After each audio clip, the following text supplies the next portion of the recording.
Okay, hello everyone, welcome to the lecture. In this lecture, we are going to discuss about regression analysis.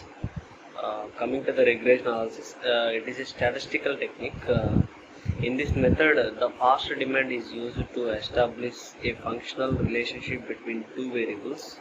One variable is known as dependent variable and another variable is known as independent variable. It is also called as known variable or unknown variable. First, coming to this analysis, here we are taking the input and output. The input is called as the independent variable and the output is called as the dependent variable. Here the output will be varied based on the input. Here we are unknown variable is called as the demand. It means we are taking the output.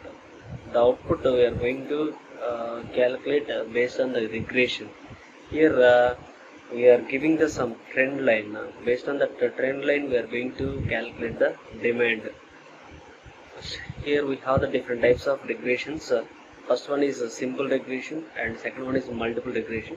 First, coming to the simple regression.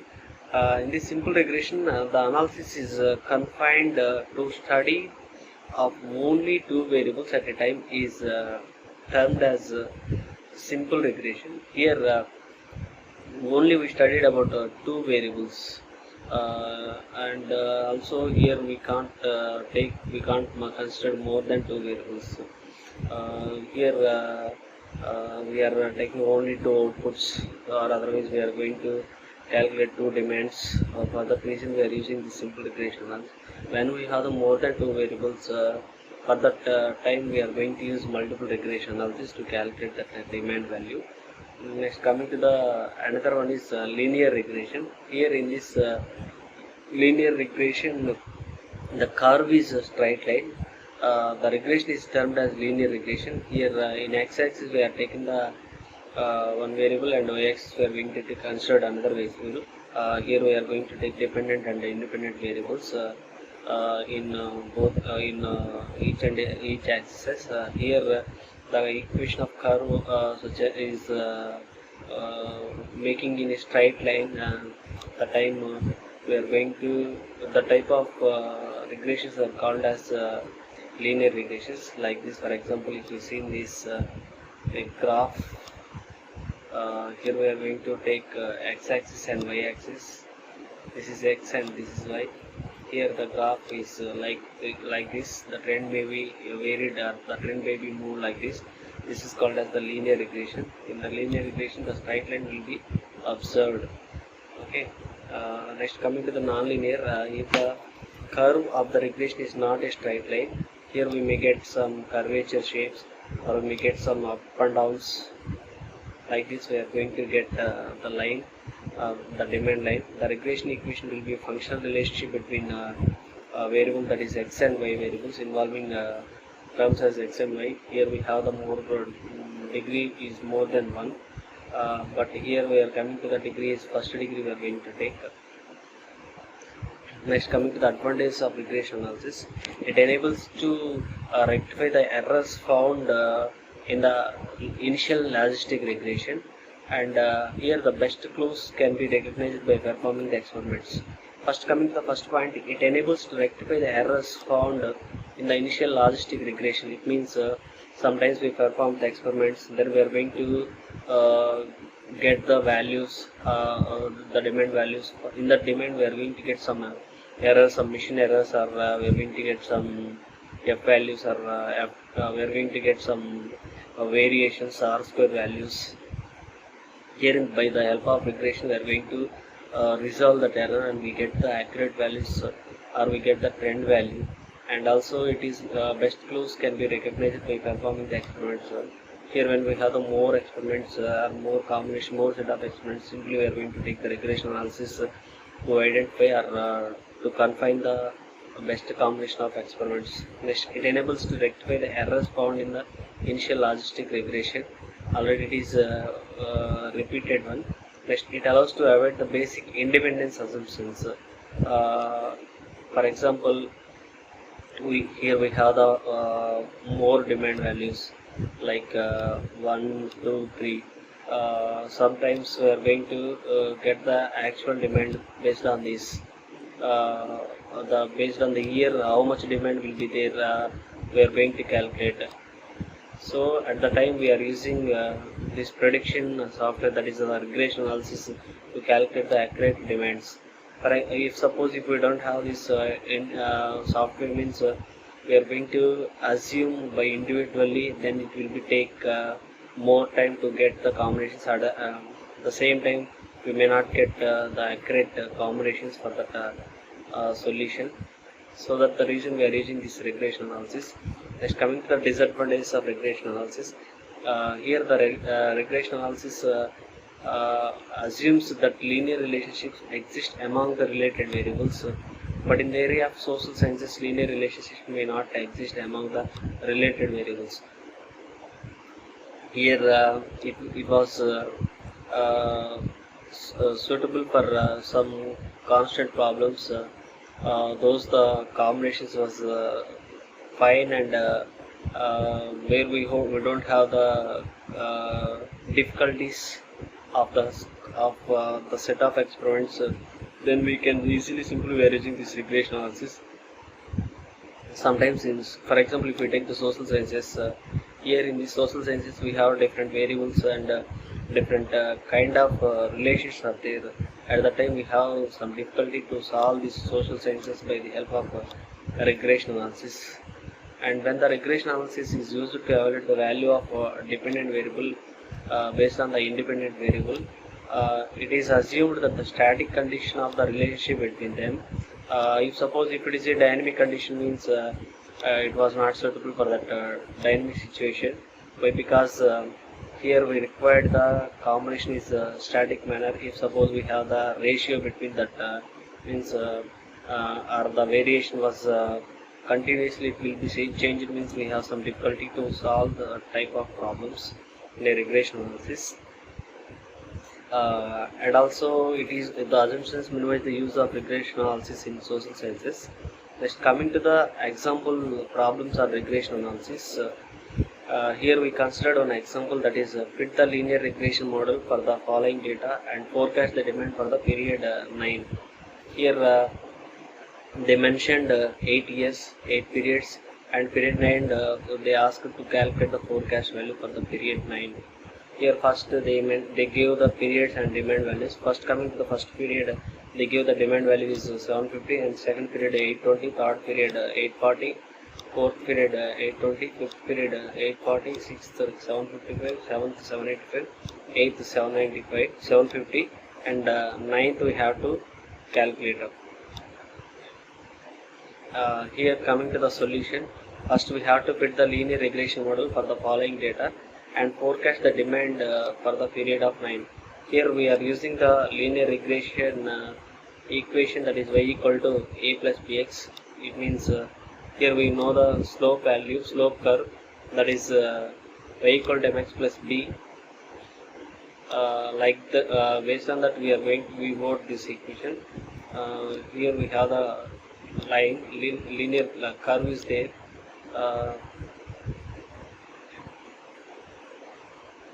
See, this linear curve is there. This is a curve y equal to mx plus c. Based on this we wrote this y equal to a plus b. Here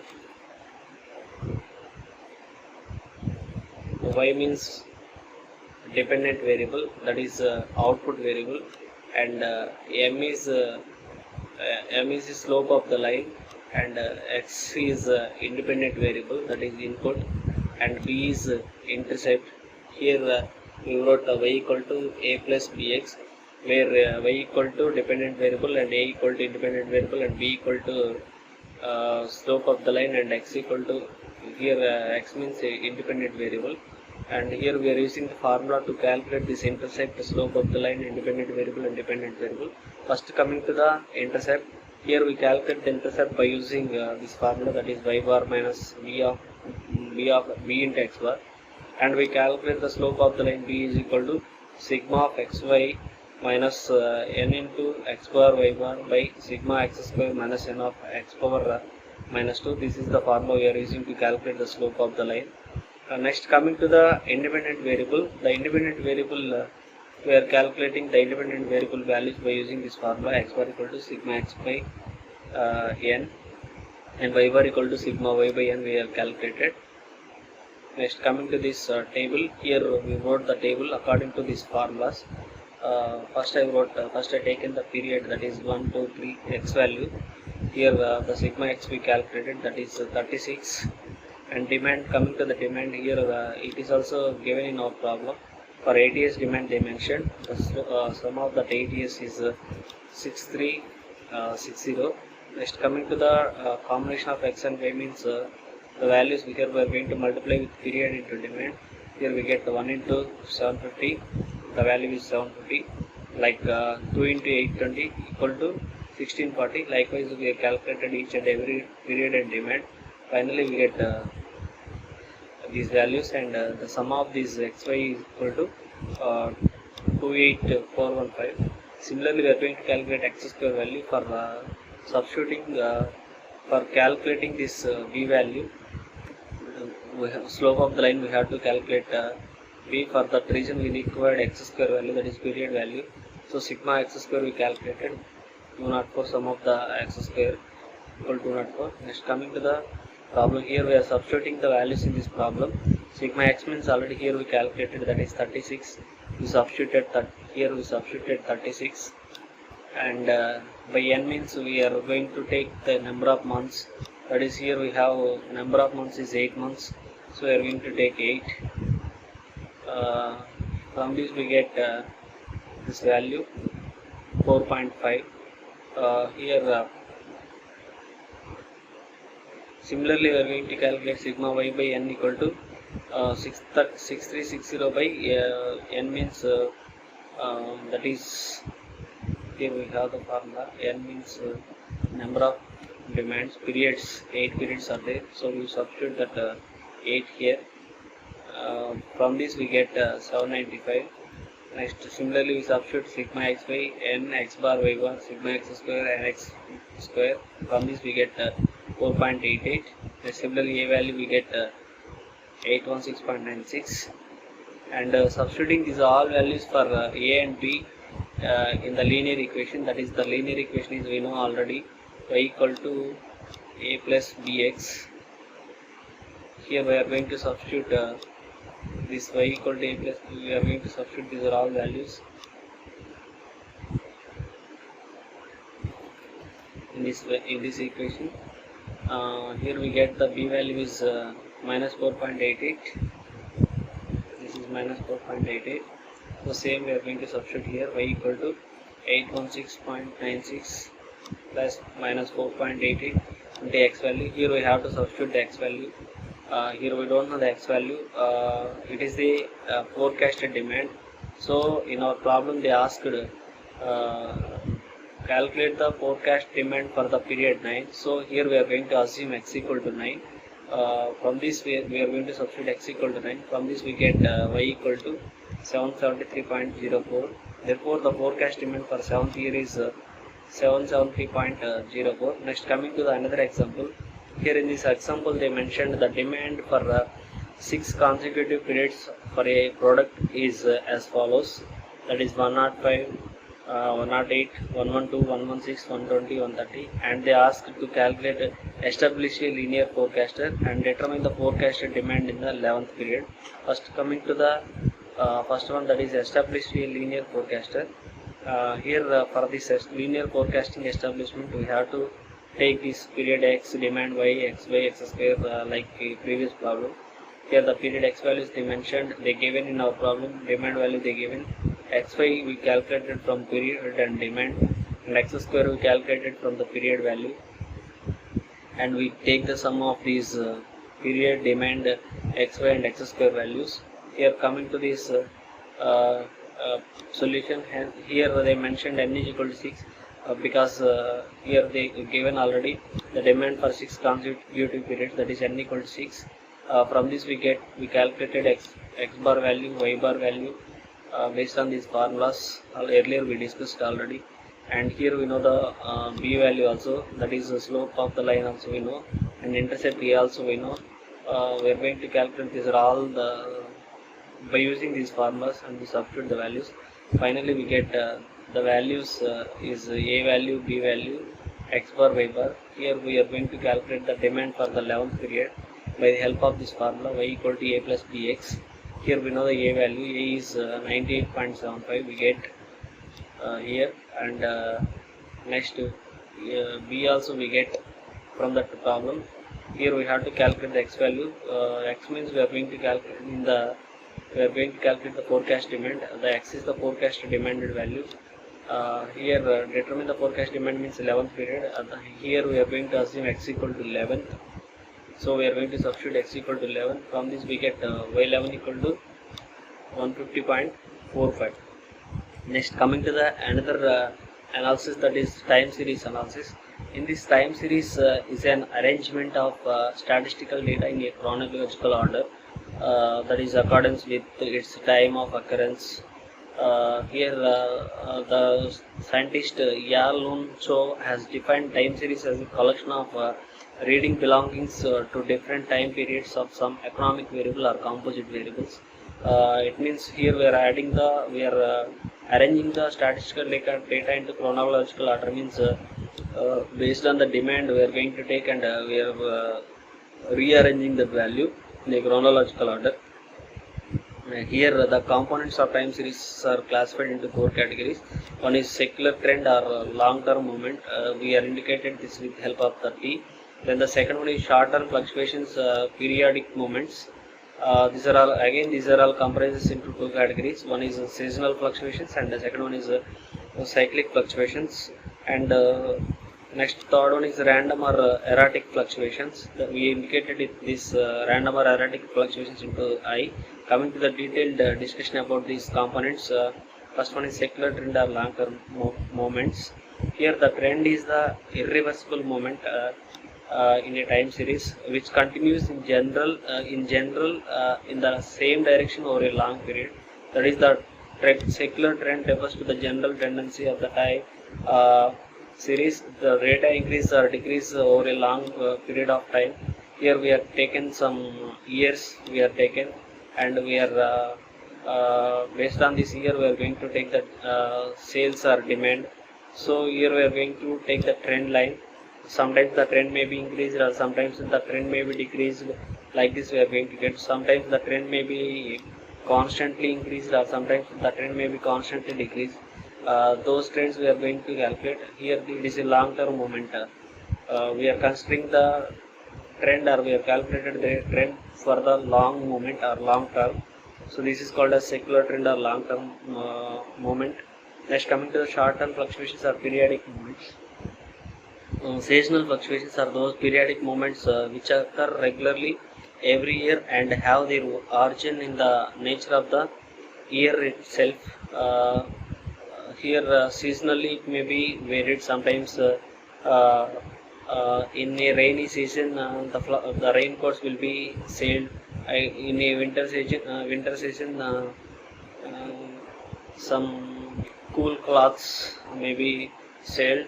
Based on that the trend may be varied. Sometimes the raincoats sales may be increased, and sometimes the raincoat sales may be decreased, or sometimes the raincoat sales may be constant. Like that we are going to take. Here cyclic fluctuations means the wave like movements in a time series with a period of oscillations more than 1 year are called cyclic variations. Here unexpected demands may arise, and based on that unexpected demands the trend may be varied, so that here cyclically the trend may be varied. This is about cyclical fluctuations. Next, coming to the another one is random or erratic fluctuations. Here in this random or erratic fluctuations, in addition to the influence of long term and short term forces, every time series is subjected to occasional influences which may occur just once or several times but without any pattern irregularities. Here these variations are called random or irregular erratic fluctuations. Random variations may last a day or last a month, many months. Here uh, randomly the demand may be varied. One day the demand may be high, sometimes the demand may be low, or unexpectedly the demand value may be varied in this random or erratic fluctuations. Here, according to the long term or short term process, the demand may be varied. So, this is called as random or erratic fluctuations. Next, coming to the example of problems on time series analysis. Here we are taking the example problem on time series. The project, the trend of sales for the next 4 years we have to calculate. That is year 1983, 1984, 1985, 1986, 1987 they given. We have to calculate for 1998 and 1999 and 1990, 1991 up to 1991 we have to calculate the forecasted demand. Based on that we are going to calculate the trend value. Here coming to the solution of this problem, here we are taking the regression equation, that is y equal to a plus bx, where a equal to sigma xy by n and b equal to sigma y by sigma x square. Already we discussed. According to that formula we wrote this. Here coming to this time series analysis, first we have taken the years 1983, 1984, 1985, 1986, 1987, where n equal to 5. Sales also they given. Based on the sales we calculated the sigma y value. Next, deviations from 1985. Here the mid value we considered, the mid year we considered, and according to the mid year we are going to arrange the deviations. Here the mid year is 1985. Based on this mid year we wrote this here -2, -1, 0, 1, 2. Here for the mid year we have to give the 0, then remaining years we are going to take up and downs. And here we are going to calculate the xy value and x square values. After this we are calculating the normal equation. We are simplifying and we calculated a equal to sigma x by n and b equal to sigma y by sigma x square. From this we calculated a value and b value. Therefore the trend line is y equal to a plus bx. Here a value is 154 we calculated and b value is 17. From this trend we are going to, based on this trend line equation we are going to calculate the demand for future 4 years, that is 1988 and 1989, 1990, 1991. Here 1988 means the position of this year is from mid year, that is 1985 to the 1988 position is 3 from this table. Here 1995 is there, 1, 2, 1998, 1988 means 3, the number is 3. So same we are going to take x equal to 3. So here we substitute x equal to 3, we got 205 lakhs. X 1989 means the x is 4. So from this we get 222. Similarly 239 for 1990 and 99 for 1991 we get 2 lakhs, 256 lakhs. Therefore the projected trend sales for the next 4 years are 1988, 1989, 1990, 1991 are 205, 222, 239, 256 lakhs respectively. Next, coming to the differences between the qualitative methods and quantitative methods. So far we discussed about qualitative methods and quantitative methods. Next, here in this slide we are going to discuss about the major differences of quantitative and qualitative methods.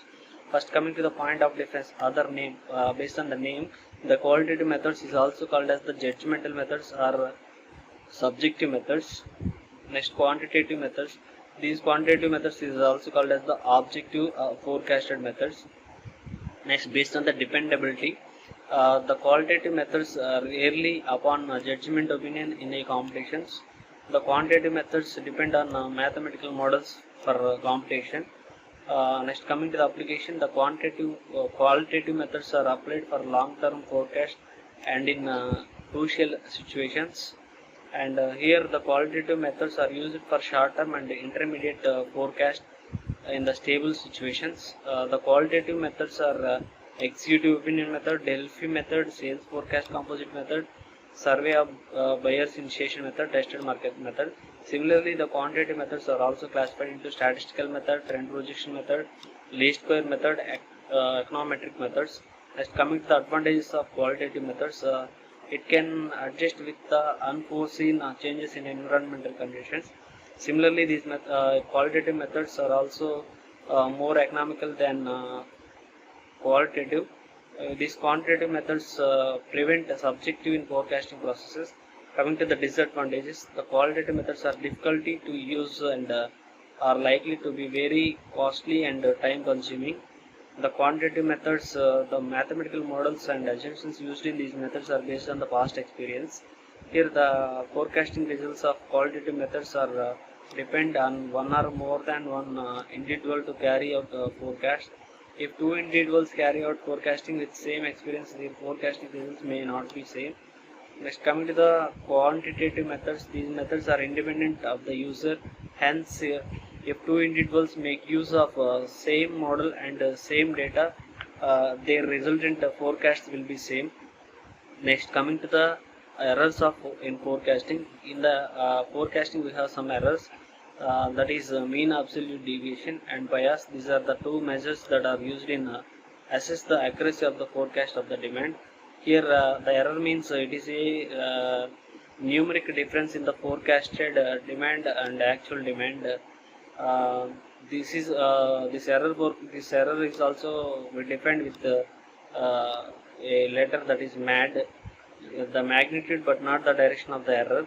So coming to the formula, the MAD we calculated based on the sum of the absolute value of forecasted error for all periods by number of periods. We are defining this with the formula of sigma I equal to 1 to n by forecasted error by n.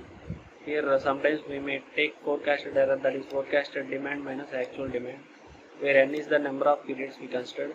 And also second method is bias error. The bias error we calculated with help of sum of all forecasted error for all periods by number of periods. Here sigma I equal to 1 to n forecast demand minus actual demand, where n is the number of periods. Next, coming to the example of this error forecasting. Here they given the problem, that is find the mean absolute deviation and mean square error for the following forecast. Here they given month, 12 months the data they mentioned. Here the actual demand they given 97, 93, 110, 98, 130, 133, 129, 138, 136, 124, 139, 125. Similarly, forecasted demand also they mentioned, that is 100, 100, 100, 100, 102, 104, 106, 108, 110, 112, 114, 116 they mentioned. Here we have to calculate the mean square error as well as mean absolute deviation. First we calculated mean absolute deviation.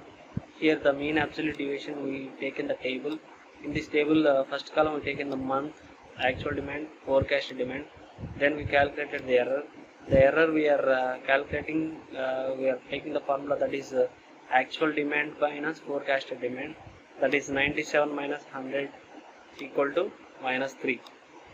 Like that we calculated each and every month error and we tabulated those values in the table. After this we calculated MAD, that is the formula, that is sigma of A is actual demand minus forecasted demand by n, where n equal to 12. Everywhere here every error value we considered here, and same we are taken here 204 by 12 equal to 7. Then similarly mean square error means we calculated mean square error with help of sigma actual demand minus forecasted demand square by n. Here we get mean square error is 395.17. Okay, thank you. This is about errors in forecasting. In this lecture we discussed about regression analysis, time series analysis, errors in forecasting. Okay, thank you.